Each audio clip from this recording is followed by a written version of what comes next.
বিপদকালে ধৈর্য ধরার চাইতে অনেক সময় কঠিন হয়ে যায় আল্লাহর নিয়ামত পেয়ে শুকরিয়া আদায় করাটা।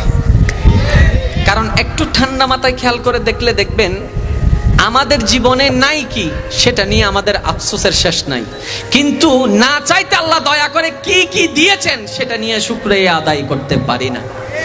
সেজন্য না পাওয়া নিয়ে আফসোসের শেষ নাই, আর পাওয়া নিয়ে শুকরিয়া নাই, যার কারণে টোটাল হিসাবটা আমাদের জীবনটা অশান্তিময়, 0 0 0। তো শান্তিময় করবেন কিভাবে? না পাওয়া নিয়ে আফসোস বাদ দেন, আল্লাহর ভরসায় ছেড়ে দেন। যা পেয়েছেন, যতটুকু পেয়েছেন, যেভাবে পেয়েছেন ওইটার উপর বলেন, মাওলা যা তুমি দান করেছো সেটা পাওয়ার যোগ্য আমি নই, তুমি দয়া করে আমাকে দিয়েছো, মাওলা এটাই তোমার দয়া, এটাই তোমার দয়া, এটাই আমার জন্য বড় পাওয়া। আলহামদুলিল্লাহ, আলহামদুলিল্লাহ, আলহামদুলিল্লাহ। আপনি মন থেকে বুঝে শুনে রবের প্রেম নিয়ে আলহামদুলিল্লাহ বলতে থাকবেন, আপনার অশান্ত মনের শান্তির ব্যবস্থা রব্বে করিম ব্যবস্থা করে দিবেন। সুবহানাল্লাহ। যারা সুদের সাথে লেগেছেন আপনারা মন থেকে তওবা করে ফেলুন, কাউকে বলতে হবে না, শুধু আপনি জানবেন, আপনার রব জানবে। আর রবকে বলবেন, ইয়া রব তুমি তো কুল কায়নাতের মালিক, আমি আটকাই গিয়েছি অল্প টাকার কারণে, মওলা না বুঝে গিয়েছি, আমার ওই বুদ্ধি বুঝ নেই, মওলা জানি এই রাস্তাটা পছন্দ না তোমার, কিন্তু আমার তো কোনো উপায় নেই, ওইটাও বুঝতে পারি না, তুমি সাহায্য করবা, মাঝখানে ধৈর্য ধরতে হবে আমাকে, আমি অধৈর্য হয়ে গিয়েছিলাম, মওলা তোমার উপর ছেড়ে দিলাম, তুমি আমাকে এইবারের মতো এখান থেকে উদ্ধার করে নাও, বাকি জীবন আমি সুদের সাথে থাকবো না। আপনি শুধু মন থেকে তওবা করে একবার বলে দেখেন, আপনার রব যে আপনাকে ওইখান থেকে কিভাবে হেফাজত করবে আপনি কল্পনাও করতে পারবেন না। সুবহানাল্লাহ। এবার সেটার একটা বাস্তব প্রমাণ আমি আপনাদেরকে এখানে দিচ্ছি। এখানে অনেক বিদেশি ভাইয়েরা আছেন, অনেক প্রবাস, হয়তো উনি গিয়েছেন, না হয় ওনার কোন আত্মীয় স্বজন বিদেশ গিয়েছে, আছে না নাই? অনেকের ক্ষেত্রে দেখেছেন কিংবা শুনেছেন বিদেশের যাওয়ার ভিসা চলে এসেছে, কিন্তু টিকেটের টাকা, কিন্তু সেই ব্যক্তিটা বিদেশ গিয়ে টাকা কামাই চলে আসছে। এবার বন্ধুর সাথে, ভাইয়ের সাথে সাক্ষাৎ হওয়ার পরে উনি বললেন, আরে কিরে তুই না টাকার অভাবে টিকিট করতে পারছিলি না, এরকম হয়েছিল না, তো বিদেশ গেছস কেমনে? তো ও একটা কথা বলে, এমনি এমনি কেমনে কেমনে কেমনে কেমনে হয়ে গেছে। সত্যি করে বলেন, বলে কি বলেন, কেমনে কেমনে ব্যবস্থা? রব বলে, বান্দারে কেমনে কেমনে না, একটু আমার দিকে তাকা, এমনে এমনে এমনে এমনে আমি রবে ব্যবস্থা করে দিয়েছি। আরো সহজ করার চেষ্টা করছি, আরো সহজ করার। বাড়ি বাঁধানোর আগে আমরা একটা এস্টিমেট করি কত লাগতে পারে, কথা বলতে হবে তো ভাই। কোন একটা কাজে নামার আগে আমরা একটা এস্টিমেট করি আনুমানিক কত খরচ হতে পারে।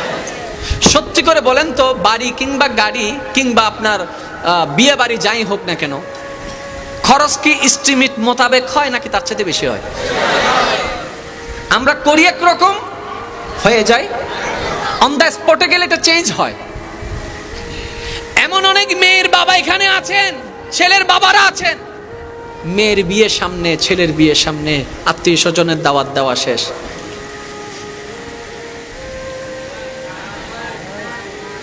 অনেক সাক্ষী এখানে আছে।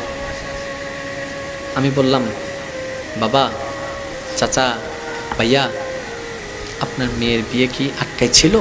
বলে যে না। ছেলের বউ বিয়ে কি আটকাই ছিল? বলে যে না। তো টাকা তো ছিল না, কেমনে? কেমনে কেমনে কেমনে কেমনে কেমনে কেমনে কেমনে কেমনে কেমনে রব বলে, কেমনে কেমনে কেন, আমি আছি না।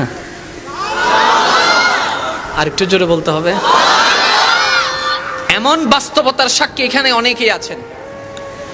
ঘর বাঁধতে নামার আগে সেই পরিমাণ টাকা ছিল না, কিন্তু যখন কাজে নেমে গিয়েছে আল্লাহ কাজটাও আটকায় রাখে নাই, কোনো না কোনো ভাবে আল্লাহ তাআলা রিজিক দিয়ে ঘরটাকে ছাদে রূপান্তর করে দিয়েছেন, 2 তালা বানিয়ে দিয়েছেন, 3 তালা বানিয়ে দিয়েছেন।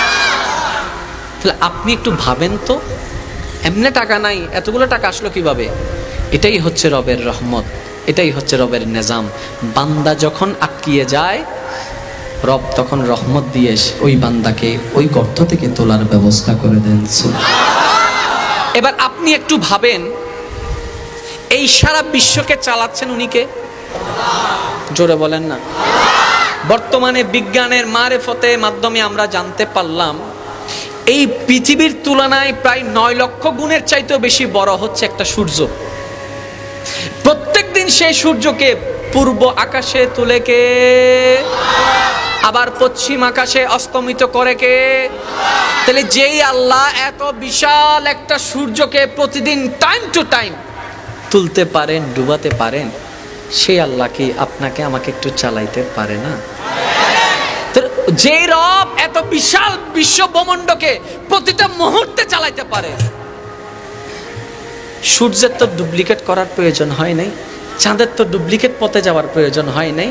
এমনকি এই দেখেন না, পুকুরের মাছেরও তো খাওয়ার ব্যবস্থা রব করে দিচ্ছে। কই, তাদের তো ডুপ্লিকেট করতে হয় নাই, বাটপারি করতে হয় নাই, তাদেরও তো পেট আছে, তাদেরও তো খাবার আছে। কিরে, কখনো তো শুনলাম না কোনোদিন কোনো মাছে ডুপ্লিকেট করছে, বাটপারি করছে। আমাদের কেন করা লাগবে? শুনেন, শুনতে খারাপ লাগলেও বাস্তব। একটা মাছের রবের প্রতি যে বিশ্বাসটুকু আছে, সেই তুলনায় হয়তো বিশ্বাস আমাদেরটা নাই। বর্ষা যেভাবে সূর্য আল্লাহর উপর রাখে, সেভাবে বর্ষাটা হয়তো আমরা রাখার মতো রাখতে পারি না। যদি রাখার মতো রাখতে পারতাম, আরে আমাদের রব না সেই রব। আপনি একটা বীজ বপন করে দিলেন,